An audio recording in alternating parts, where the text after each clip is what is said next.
Hi everyone, my name is Wesley and my Steam handle is Xanthyn. I'm super excited to be doing a Steam Workshop release for all the items that you see here. They're all separate workshop pages with their own separate blueprints that you can download and separate videos. This video is going to be focusing on the 4 ships that you see here. They're all called the Finch and they each have their own color. Instead of doing 4 separate uploads, I've linked them all with a little light armor sprue that you can delete out in creative or just abstain from building in survival. So as you can see here, they're modular. They can be stacked onto the Osprey mothership in a lot of different ways, or they can be stacked onto each other so that you can transport multiple of them at the same time, or just, dock them together at a station or whatever you need to do. So I'll start out with just one of them and go from there. So as you can see from the outside, they're all meant to be, miners with a little bit of utility. They either have a welder or a grinder wall with a landing gear. Just some fun little decals on the outside and whatnot, and I think that they're pretty neat looking. With that 5x5, 25 drill wall on the front, they can definitely collect a lot of resources, and you don't necessarily have to build them all at once. You can expand your drill array as you go, and it's pretty friendly for mod drills as well. Pretty much anything will fit on there, like earth breakers or what have you. So pretty much all you have to do the first time you load one of these blueprints in or on a new play session is go into the terminal, type EAM to get the programmable block called EA main, and then just click run with the reset argument and recompile. And that'll keep it from crashing the first time you go to use it. Now these airlocks are pretty much all sensor driven. The whole thing is airtight.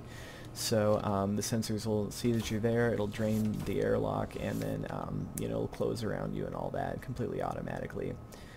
So as you can see on the inside, we've got a nice comfy little interior. You've got a cryopod, a med station that's conveyored with oxygen and hydrogen. You've got your ore detector and a nice little readout with MMaster's automatic LCDs showing the contents of your inventory and also any other connected ships. It's got 21 small cargo containers, so it's got decent storage, not a ton, but the Osprey mothership definitely has a lot more storage that you can use with this thing. So now let's show off some of the ways in which you can stack modularly. And pretty much the rule of thumb is that if it'll physically fit together and the connectors line up, then you're good to go. You can't go the same way like with the drills on both sides, because I've added little plates to prevent that from happening, because then the drills would connect to each other and you wouldn't be able to unmerge. So I've prevented that from being the case by staggering the connectors and whatnot, so that it's impossible to like stick them together permanently. That's also the reason why we have these crappy little doors on top, because sliding doors stick to each other. So when you're docking together, you want to use hot buttons 8 and 9 on your flight seat, and basically you want to get as close as you can so that you don't create any damage when you're merging. And you just keep them toggled off, and then once you're all set up like this, you're going to use 8 for the bottom or 9 for the top. So since we want to merge on the bottom, I'm just going to tap 8. It'll turn on the merge blocks and it'll connect us. You'll notice that the connector does not toggle on that first key press, because the extra magnetism can cause damage when they slide into each other. So now that we are connected, I'll just hit that 8 one more time. It'll turn on the connector and then it'll lock it automatically without me pressing anything. And then you may have noticed that it also turned off some of the engines so that they don't burn each other when you fly up and down or around. So it's got a little safety feature, so you don't have to turn things on and off manually. So now that we're all connected, I'll show you what this button panel here does.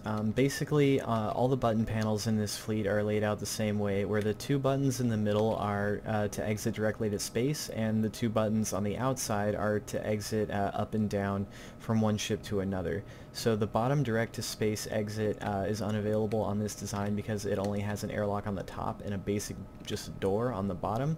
So you can't go through the door directly to space because it would depressurize the whole cabin, and we don't want that. So that's why that one's blank. So since we want to travel down into the Finch that's below us, we're going to use that 1 button. It'll open up these doors and allow us to travel down into the one below us. And now we're free to fly around if we like. We could even go over and dock ourselves onto one of the other Finches that's attached to the Osprey over there. Although it's more advisable to try and balance them, like put 2 on top, 2 on bottom, rather than say 1 on bottom, 3 on top or something like that. because it would unbalance our gravity drive. We do have drift correction on there, but it can only do so much.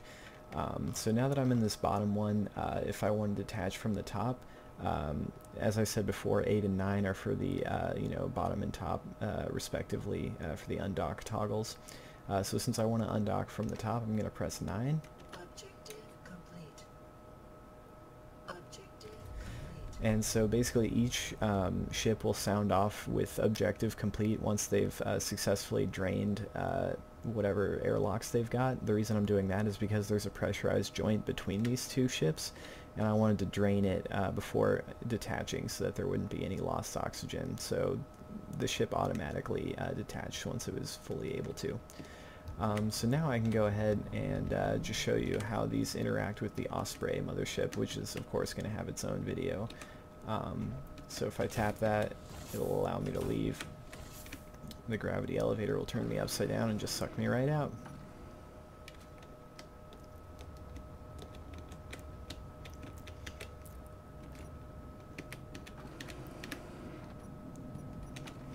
And by the way, the controls are identical for this other control station over here. It's still 8 and 9. So one thing that's kind of neat that you can do is tab over to tab number 2, and you can use 4 and 5 to scroll on this screen if there's too much going on, but when you're connected to the Osprey will deactivate any redundant programming blocks. So since there's 3 different instances of MMaster's automatic LCD script because of the 3 different ships, the Osprey will deactivate all of them except for its own, which means that your scroll is going to be disabled until you detach and it reactivates itself.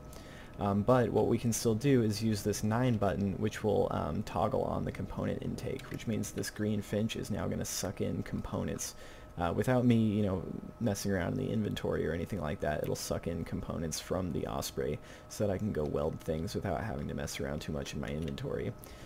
So now I could just wait for the LCD script to update, or I can go ahead and look in my inventory. Again, the point is to keep you from needing to mess around in your inventory too much, but this is just for the purpose of... So now that we've got our components drawn in, I'm going to go ahead and turn that off so that they go back into the Osprey. And so that same little, that same, button that we use to move from one Finch into the other is going to work just fine on the Osprey too. So it'll pressurize the joint in between. If you watch the O2 meter at the bottom, it never drops below high the entire time, so you can, have your helmet off. You can look around and see what's attached to you. And then from the Osprey, we can do the same thing. We've got your direct-to-space exits here, and then you've got your ship-to-ship exits on the top and bottom. So we were in the top one, and now we'll just go down into the bottom one. And it'll let us just drop cleanly all the way right in there. And so if we had a pilot in the Osprey, we could, have him take us over to an asteroid and then drop us off nice and easy. Or we can detach ourselves.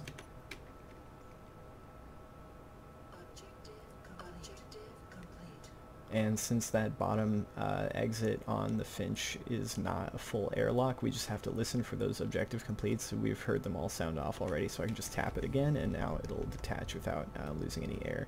You might hear a hissing noise because of some bugs involving air tightness and unmerging. It has to recalculate a little bit, and that'll sometimes cause it to leak air temporarily, but there's not really anything I can do about that.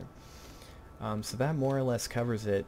These things are compact, I think pretty well designed. I think the fact that you're able to get this much storage and a working airlock and this much functionality out of a ship this small is something that I'm pretty proud of. And if you haven't already seen the promo video for the Osprey mothership, it's got way more features, so I definitely recommend checking it out. Last but not least, as much as I try to make all the thrusters turn themselves on and off automatically to avoid damage, it plays on the, it errs on the side of safe rather than sorry. So if you find yourself with some toggled off thrusters, you can just use that 7 key and that'll force all of them to turn on. Just be careful because you don't want to turn off, or you only want to use that when you're flying one ship by itself. Well, anyways, I realize this video could have been a little bit more exciting, but it's 4 in the morning and I'm ready to sleep. So I hope you guys enjoy it and download it and give it a shot. Thanks a lot. Bye.